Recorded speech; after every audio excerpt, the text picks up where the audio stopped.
এই মুহূর্তে রাজশাহী নগরীর কাদিরগঞ্জ এলাকায় আছেন সহকর্মী সাইফুর রহমান রকি। সরাসরি চলে যাচ্ছি তার কাছে। রাজশাহী নগরীর একটি কোচিং সেন্টার আজ ভোর থেকেই কিন্তু সেনাবাহিনীর সদস্যরা ঘিরে রাখে এবং এখানে তারা খবর পান বিপুল পরিমাণ এখানে অস্ত্র এবং বিস্ফোরক দ্রব্য আছে। তারপরই তারা এই কোচিং সেন্টারটিতে অভিযান চালান এবং অভিযান চালিয়ে এখানে কিন্তু 3 জনকে তারা আটক করেন। এর মধ্যে অন্যতম রয়েছেন HM খায়রুজ্জামান লিটন, সাবেক রাজশাহী সিটি কর্পোরেশনের মেয়র, তার চাচাতো ভাই মুনতাসির অনিন্দ এবং তার 2 সহযোগী।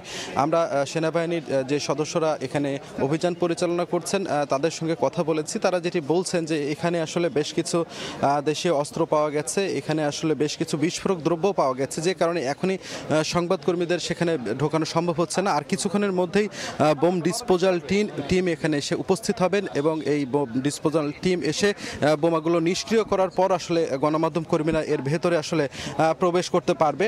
আপনারা জানেন যে এখানে যেগুলো পাওয়া গেছে এর মধ্যে অন্যতম হচ্ছে বিদেশি 2টি ইয়ারগান ছিল, একটি রিভলভার, কার্ট্রিজ, সীসা তৈরির বক্স, ম্যাগনেট এবং 6টি সিম, পাশাপাশি এখানে 4টি ওয়াকি টকি, ট্রেজার গান, এই ধরনের বেশ কিছু জিনিসপত্র কিন্তু এখানে পাওয়া গেছে। পাশাপাশি এখানে বাইনোকুলার, বিস্ফোরক তৈরির নানা সরঞ্জাম, এছাড়াও মনিটর, কম্পিউটার, স্ক্যানার, এছাড়াও বেশ কিছু মদের বোতল কিন্তু এখান থেকে উদ্ধার করা হয়েছে।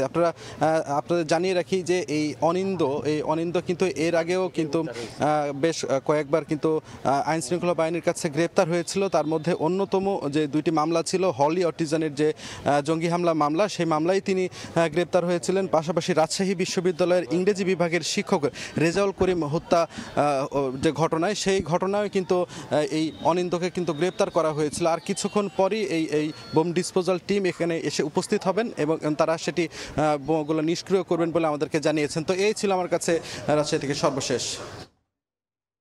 সরাসরি যুক্ত ছিলাম রাজশাহীতে।